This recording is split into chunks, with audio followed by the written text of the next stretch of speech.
Assalamu alaykum obunachilar. Ya Qazariston tumanına o'tgan yil bir plan ish qo'yib ketdik. Shuni ham boshini yana buyurdilar ya. Mallarimiz ham shu qaytik basonda. Aynalarimiz ochiladigan bo'ldi. Keyin ustalar bilmez soğuk nere o'tdi, bu teshik o'tib tashlabdilar aynalar bilan. Qaytik basonda arkalar alifon vardı.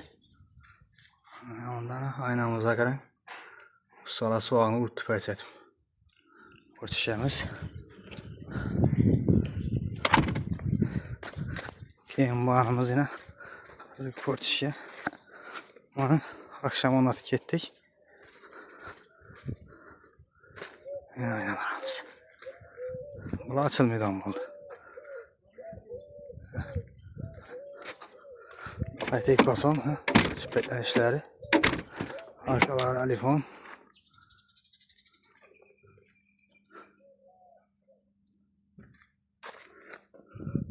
Şu oldu. Üzerine koşalım. Gittik ya. He? Hem böyle ildan teşekkür etme. Hem bu akşam giririz be. Bağımız yine arka tarafı. He. Batıcılık koyalım eşiğimiz. Soğukla mutlu aynen. Aynen.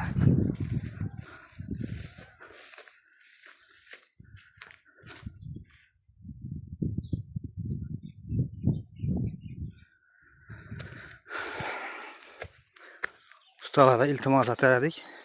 Şeyine bir külenge tutup netişlerini ha, eşeğlerine ayıtlay koparıp alardan zen düşüp başladı.